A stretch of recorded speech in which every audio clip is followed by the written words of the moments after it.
February 14, 1943, Solomon Islands. A Japanese naval aviator carefully wrote in his flight log, his hand shaking slightly. The words he put down could have brought harsh punishment if his commanders at Rabaul had seen them. The new American fighter is not what we were told. It is not weaker. It is something we cannot yet understand. That day, above the smoke-filled skies of Guadalcanal, Japanese pilots had faced the F4U Corsair for the very first time. The Americans later gave the fight a dramatic name, the St. Valentine's Day Massacre. 12 Corsairs from Marine Fighter Squadron VMF-124 engaged Japanese aircraft in fierce combat. The results were mixed. 2 Corsairs were shot down along with several Allied planes, while Japanese losses were also heavy. Even though the battle was not a clear win for the Allies, it marked a turning point. A new machine had arrived in the Pacific. The Corsair was here, and with it came the beginning of the end for Japan's long-standing confidence in its Zero fighter. For Japanese aviators, this was not just another aircraft. It was a sign that the skies over the Pacific were changing forever. What they did not yet realize was that this encounter was only the first step in a transformation that would eventually push Japan's finest naval aviators, men who once dominated the skies, from Pearl Harbor to Singapore into desperate one-way missions in outdated planes. From this moment on, the war in the air would be determined not by spirit or tradition, but by horsepower, armor, and the massive production capacity of the United States. To understand just how devastating the Corsair's appearance would be, we first need to look back at the mindset of early 1943. For over 2 years, Japan's Zero fighters had ruled the Pacific almost without challenge. The numbers told a story that seemed impossible for the Allies to overcome. At Pearl Harbor, the Japanese lost only 9 Zeros while destroying 188 American planes. In the Philippines, Zero pilots claimed 550 Allied aircraft destroyed in just the first week, while fewer than 40 Zeros were lost. During the Indian Ocean raid, Commander Mitsuo Fuchida noted that 45 British planes were downed for the loss of only 4 Zeros. Kill ratios often ran 10-to-1 or even better, feeding a sense of invincibility. Warrant Officer Hiroyoshi Nishizawa, who became Japan's leading ace with 87 confirmed kills, wrote to his younger brother in February 1943. The Zero is a perfect weapon, like a samurai's sword in harmony with its master. The Americans build heavy, clumsy machines with no soul. They cannot match our unity of man and aircraft. This was not just propaganda.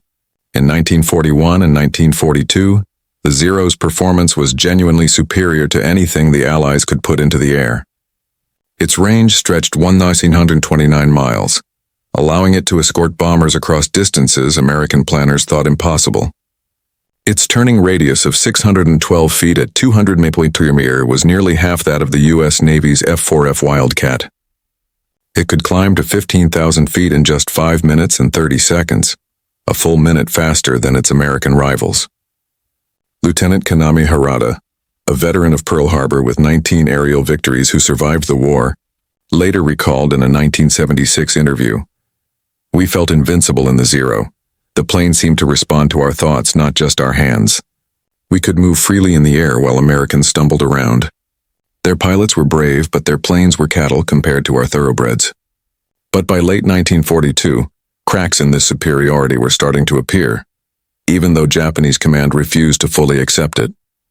The Battle of Midway had cost Japan not only 4 carriers, but also 110 of its most skilled aviators. Many of these men had over 1,000 hours of combat and training experience, and they could not simply be replaced. Even more worrying were reports from the front lines. Commander Minoru Genda, the tactical planner of Pearl Harbor who later helped create Japan's post-war air self-defense force, admitted in a secret report that American planes were becoming harder and harder to bring down. Pilots described firing dozens of 7mm rounds into U.S. fighters with little effect. Early encounters with the new F-6F Hellcat showed that it could take heavy punishment and keep flying. The Guadalcanal campaign also revealed another reality. American numbers were growing rapidly. Where once Japanese squadrons might face equal or smaller forces, by early 1943 they were regularly encountering 20, 30, even 50 American planes in a single engagement. Bushido spirit could not compete with the sheer weight of American industry. The first confirmed fight between Zeros and Corsairs came on February 14, 1943. Just 2 days after arriving at Guadalcanal, 12 F4U-1s from VMF-124 escorted PB-4Y liberators on a bombing mission. The battle that followed saw losses on both sides.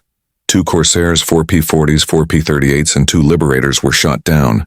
The Japanese lost 3 Zeros along with several bombers. The outcome was inconclusive, but one fact was clear. The Corsair had entered the war. When Japanese analysts studied it, they were stunned. The F4U-1's Pratt & Whitney R2800 Double Wasp engine produced 2,000 horsepower, more than double the 950 horsepower Nakajima Sakai 12 engine in the A6M20, and far beyond the 1,130 horsepower Sakai 21 used in the later A6M5 model. From that day forward, Japan's belief in its invincible Zero began to unravel. The Corsair's performance figures completely overturned the tactics that had made the Zero so dominant. Its top speed reached 417 km, compared to only 331 mph for the A6M20 or 351 mph for the A6M5. It could climb to 20,000 feet in just 5 minutes, while the Zero needed 12 minutes to reach the same height. Even more decisive, the Corsair could remain stable in dives beyond 450 meters, whereas Zero pilots lost control above 350 meters due to control surface lock. This difference was made clear on April 7, 1943, during Operation Waigo, Admiral Isoroku Yamamoto's last major offensive. He sent 224 aircraft into battle, with 110 of them directed against Allied positions. Over Guadalcanal, they ran into 76 Allied fighters, including Corsairs from Marine squadrons. The results were devastating for Japan. They lost 39 planes, while the Allies lost only 12. Among the American pilots was Major Gregory Pappy Boyington, who would later command VMF-214, the legendary Black Sheep Squadron, and finish the war with 28 aerial victories. In his autobiography, Baba Black Sheep, Boyington recalled the new tactics that gave Corsair pilots the edge. He wrote, "The Zero was great if you stayed slow, but we didn't stay slow. We came in high, came in fast, took our shot, and kept climbing. This became the boom and zoom method, diving at high speed from altitude, firing in a fast pass, and then using leftover energy to climb away. By doing this, Corsair pilots neutralized the Zero's turning ability and forced combat on their own terms. In May 1943, Japanese technical teams studied captured Allied aircraft and combat reports. What they found shocked them. The Corsair's construction reflected a level of industrial power Japan could not compete with. Its 155 pounds of armor plating protected the pilot, oil tank, and oil cooler. More weight than some Japanese training aircraft weighed in total. Its 38mm bulletproof glass windshield could stop 7mm rounds even at close range. The Corsair's self-sealing fuel tanks, made with layers of rubber that expanded when hit, drastically reduced the deadly cockpit fires that claimed so many Zero pilots' lives. But the greatest shock was its firepower. The F4U carried 6 Browning M2 50 caliber machine guns, each firing rounds with 8 times the striking power of the Zero's 7mm guns. With 2 350 rounds on board, the Corsair had enough ammunition for 30 seconds of continuous fire, triple the capacity of the Zero. Its AN-M2 armor-piercing incendiary rounds could penetrate 21mm of armor at 500 yards. The Zero, by contrast, had virtually no armor at all. By June 1943, Japanese intelligence began reporting production figures that defied belief. By war's end, the United States would build 12,571 Corsairs. Vought manufactured 4,952 F4U-1s and later variants. Goodyear produced 3,941 FG versions, and Brewster built 735 F3A models. Japan across the entire war built only 10,449 Zeros, Mitsubishi producing 3,879, and Nakajima 6,570, and numbers only told part of the story.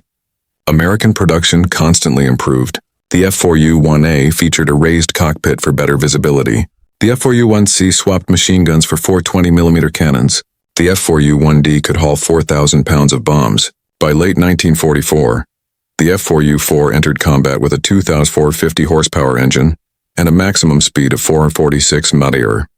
Meanwhile, Japan's most produced version, the A6M5, was only a modest upgrade from the original Zero of 1940. This technical superiority exposed the greatest weakness in Japanese air strategy, the inability to replace skilled pilots.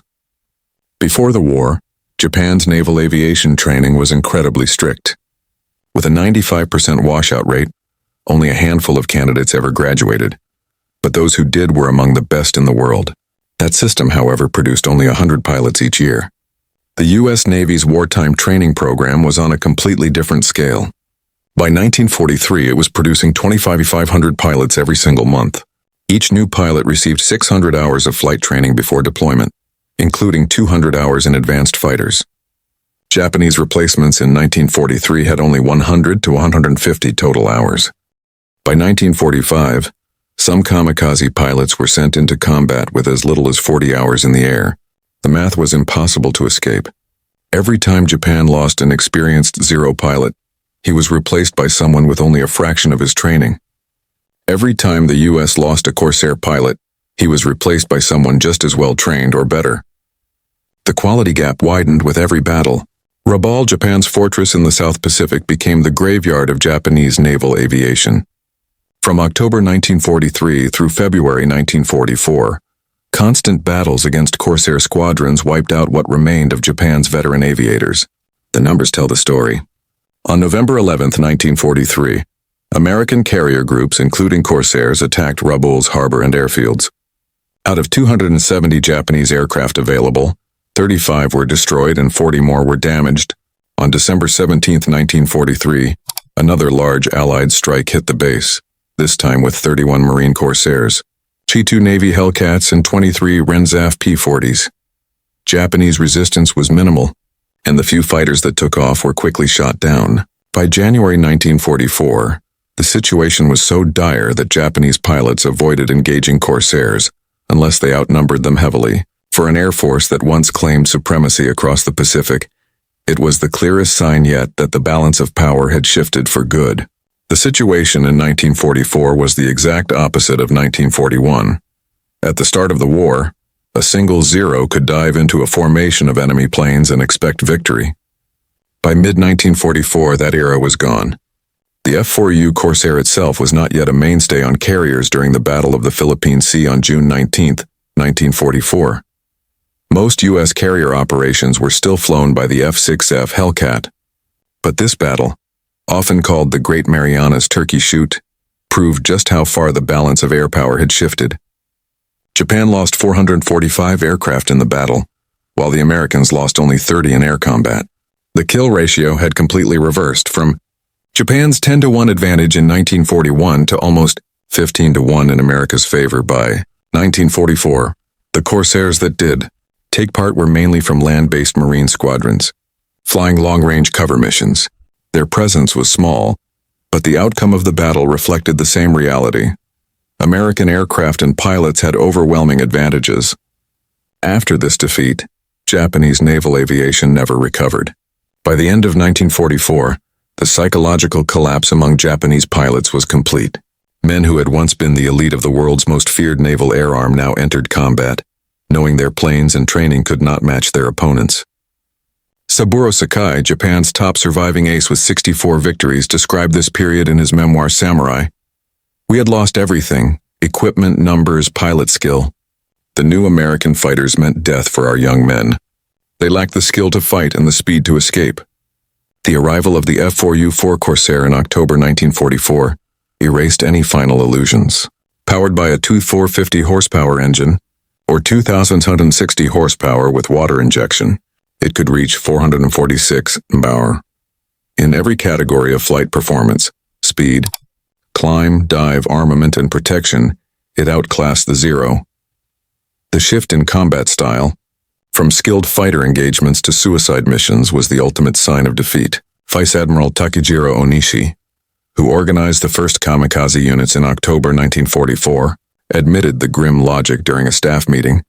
"If we continue conventional attacks, we will lose 100% of our aircraft with little result. If we employ special attacks, we will still lose 100%, but we may cause significant damage."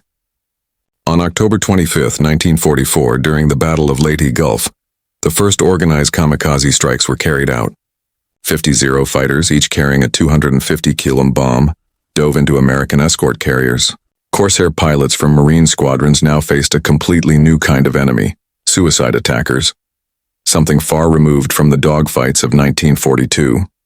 Lieutenant Yukio Seki, who led the first official kamikaze mission, wrote words that revealed both duty and despair. Japan's future is hopeless if it must sacrifice one of its best pilots. I am not flying this mission for the Emperor or for the Empire. I am flying because I was ordered to. He did not return. By 1945, captured records and post-war studies made the scale of the technological gap clear. Comparing the F4U Corsair of 1945 with the A6M5 Model 520 of 1943 showed just how far the advantage had tilted. Maximum speed, 446 mph versus 351 mph. Service ceiling, 41,500 ft versus 36,250 ft. Rate of climb, 3,170 ft per minute versus 2,625 ft per minute. Engine power, 450 horsepower, 760 with water injection versus 1,130 horsepower. Empty weight 9,205 lb versus 4,136 lb. Weight of fire 6, 7 lb per second versus 2, 3 lb per second. Armor protection 155 lb versus none. Fuel tanks self-sealing versus unprotected. The industrial numbers were just as telling. In 1944, the United States produced 100,752 aircraft in total, including 16,131 fighters. Japan built only 28,180 aircraft, with 5,474 of them fighters. Economic figures revealed an even starker picture. In 1944, the United States GDP reached $1,499 billion, 1990 international dollars, compared to Japan's $189 billion. America had an economy 8 times larger, and was producing over 3 times as many fighters, each one of them technologically superior. The human losses completed the story. By the end of the war, Japan had lost around 25,000 naval aviators. U.S. losses in the Pacific came to 8,950. But the key was not just numbers, it was who was lost. By mid-1944, 90% of Japan's pre-war trained elite pilots were dead. The United States, in contrast, never lost more than 15% of its veteran pilot cadre at any time. Training programs told the same story. By 1945, Japanese pilot training had collapsed. Replacements were rushed into combat with just 30 to 100 hours of flying experience. By comparison, American pilots had logged 600 hours before their first mission. Many kamikaze pilots had never even fired their weapons before being ordered on their one-way flights. The Corsairs' dominance forced Japan to rewrite its own combat rules. By 1944, standing orders made it clear: do not engage a Corsair unless holding at least a 3-to-1 numerical advantage. Even then, if the first attack failed, pilots were told to disengage immediately. Instructions distributed in late 1944 admitted total inferiority. Never attempt to climb with a Corsair. Never attempt to dive away from a Corsair. Never attempt a head-on attack. By then, Japan's naval air arm was not just beaten in the skies, it had been broken. Japanese fighter pilots were given strict warnings when facing the Corsair. Their training manuals admitted the truth: never fly straight and level for more than 20 seconds. If a Corsair got behind you, your only chance was a split-S dive to the lowest possible altitude. Even then, survival depended on luck. Attack was only advised when holding surprise and overwhelming advantage. By early 1945, the situation for Japan had gone from serious to hopeless. Many aircraft had not received proper maintenance for months. Pilots flew with reduced ammunition to save weight, and their engines burned 87-octane fuel instead of the higher-grade 91 or 100-octane fuel needed for maximum performance. Meanwhile, American F4U Corsair squadrons were cleared for fleet carrier operations on December 28, 1944, and from then on they enjoyed overwhelming superiority. American pilots had radar guidance, well-trained rescue teams, excellent aircraft maintenance, and regular rotation back home after their tours. Japanese aviators had none of these advantages. The combat record speaks for itself. The Corsair claimed a total of 2,240 confirmed aerial victories, with only 189 combat losses. That's an overall kill ratio of 11. 3-to-1. Against the Zero specifically, Corsairs destroyed 1,562 enemy aircraft while losing only 124. This meant a kill ratio of 12, 6-1. Pilot survival rates told an even harsher story. When an American pilot was shot down, 64% survived. For Japanese pilots, the survival rate was only 8%. The two planes represented two completely different national philosophies. The Corsair embodied America's approach: solve problems with industrial power, build stronger planes, and protect the pilots. The Zero was built on Japan's philosophy: create maximum performance using minimum resources. When these ideas clashed in real combat, American abundance proved unbeatable. Jiro Horikoshi, the designer of the Zero, admitted this after the war. He said, "I built a fighter for a poor nation. The Americans built a fighter for a nation of unlimited resources. Mine was a design born of necessity. Theirs was a design born of abundance. And in war, abundance wins." During the U.S. occupation, Japanese officers finally learned the full production numbers. They were shocked. Chancevot alone had built nearly as many Corsairs as Mitsubishi had built Zeros. The cost comparison was also striking. A Corsair cost between $50,000 and $75,000, while a Zero cost about $25,000. The difference wasn't waste, it was investment. America could afford to spend more to protect its pilots while Japan could not. From these hard lessons, Japanese aviation and industry absorbed key truths. Advanced technology beats outdated tradition. Mass production of good aircraft is better than small runs of excellent ones. Survivability is critical because dead pilots never improve. Industrial strength determines military strength.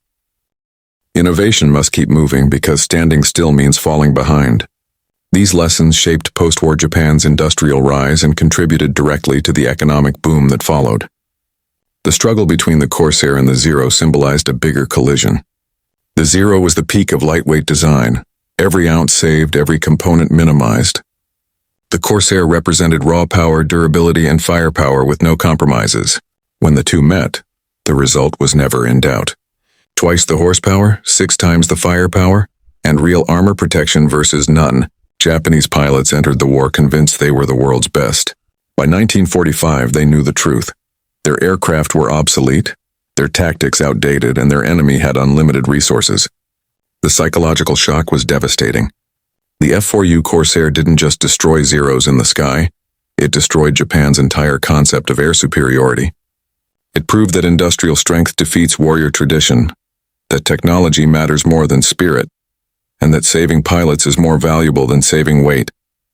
These painful lessons, learned in fire over the Pacific, would later help Japan transform into a peaceful industrial power and one of America's closest allies. The bent-wing fighter that Japanese pilots nicknamed Whistling Death ironically became part of Japan's rebirth. The survivors of those battles carried the final truth forward. In the modern world, whether in war or peace, the nation with the best technology and the strongest factories will always come out on top.